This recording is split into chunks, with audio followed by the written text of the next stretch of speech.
तर मित्रांनो, आलूचे पकोडे बनवणं काही मोठी गोष्ट नाही आहे, खूप सोपी पद्धत आहे। पण गोष्ट अशी आहे ना, घरामध्ये असे फुगलेले पकोडे बनत नाहीत।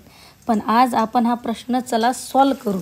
तर आपले आलूचे पकोडे आहेत ना, ते इतके क्रिस्पी बनतील ना, तर चला आज आलूच्या पकोड्याच्या पोटात घुसून पाहू, एकदम क्रिस्पी बनतील आहे ना आलूचे पकोडे। नमस्कार माय यूट्यूब फॅमिली, स्वागत आहे तुमचं शीतलच्या एका नवीन व्हिडिओमध्ये। तर मी इथे 2 आलू घेतले, त्याचे चांगले छिलके काढून घेतले। आता मी आलूच्या पतल्या पतल्या स्लाइस कट करून घेते। तुम्ही आलू चिप्स कटरने सुद्धा आलू स्लाइस कट करून घेऊ शकता किंवा चाकूने सुद्धा आलू कट करून घेऊ शकता। हे बघा, असे स्लाइस कट करा, ना मोठी ना पतली, मीडियम साइज मध्ये कट करून घ्यायचे आहेत आपल्याला। तुम्ही बघू शकता मित्रांनो, असे मीडियम साइजने कट करून घ्यायचे आपल्याला स्लाइस। तर बघू शकता मित्रांनो, सगळे आलू कट करून घेतले। मी आता हे आलू 3 वेळा पाण्याने चांगले स्वच्छ धुवून घेणार आहे। तर तुम्हीही 3 पाण्याने स्वच्छ धुवून घ्यायचे आलू। आणि स्वच्छ धुवून घेतल्यानंतर आलू थोडे सोकू घालायचे आपल्याला, एखाद्या कपड्यावर चांगले सोकू घालायचे, ताकी त्याच्यामधलं सगळं पाणी हे निघून जाणार, असे सोकू घालायचे। तर चला मित्रांनो, आता बॅटर तयार करू। तर त्यासाठी घेतली मी 1 वाटी बेसन आणि 1 वाटी बेसन घेतलं। तर त्याच्यामध्ये 1 चम्मच रवा टाकला। रवा टाकल्यामुळे ना, जे वरचं जे बेसनाचं कोटिंग असते ते एकदम खुसखुशीत येते।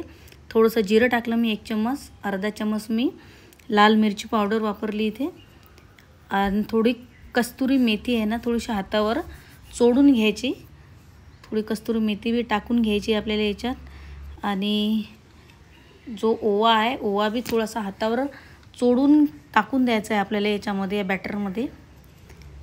चवीनुसार थोडंसं मीठ घालायचं आहे याच्यात 1 चम्मच, आणि थोडासा खाण्याचा सोडा टाकायचा आहे, ताकी आपले जे पकोडे चांगले खुसखुशीत होतील।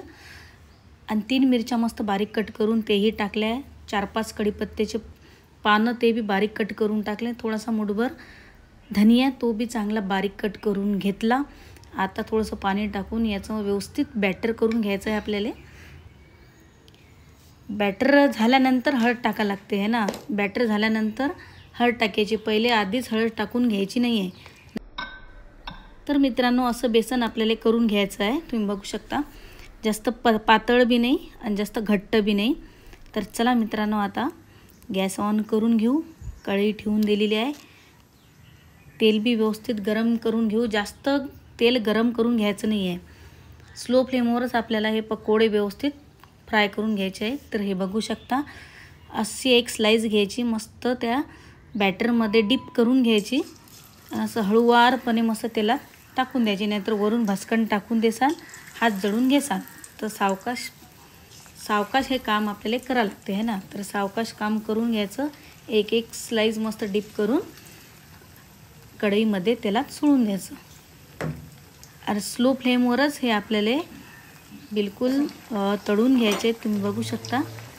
तर बघा मित्रांनो, किती चांगले हे पकोडे मस्त फुलले, 1 नंबर फुलले मस्त, बघू शकता तुम्ही। तर बघू शकता मित्रांनो, किती मस्त हे आपले पकोडे झाले, एकदम क्रिस्पी तळले गेले आहे ना। तर थोडासा ब्राऊन कलर होऊ द्या, थोडेसे ते लालसर, आणि मग नंतर आपण एका प्लेटमध्ये काढून घेऊ।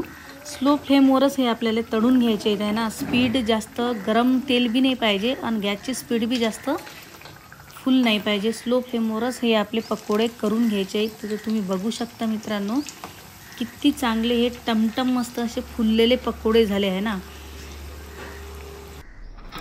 तर मित्रांनो, बघू शकता किती क्रिस्पी असा आवाज येऊन राहिला याच्यामधून, एकदम क्रिस्पी असे आपले पकोडे बनून रेडी झाले, एकदम खरखर बिलकुल त्याचा आवाज येत आहे। तुम्ही बघू शकता मित्रांनो, 1 नंबर आपले हे पकोडे बनवून रेडी झाले।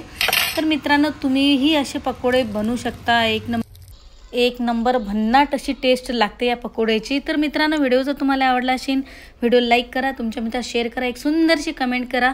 तुम्ही जर नवीन आपल्या चॅनलवरती असाल तर आपल्या चॅनलला सबस्क्राईब करा, बेल आयकन जरूर दाबा, ताकी जे बी मी व्हिडिओ टाकेल ते तुमच्या मोबाईलमध्ये पय्यत येऊन जातील। तर मित्रांनो, आजचा व्हिडिओ इथं समाप्त करू, परत भेटू एका सुंदर रेसिपीमध्ये। तोपर्यंत जय हिंद, जय महाराष्ट्र।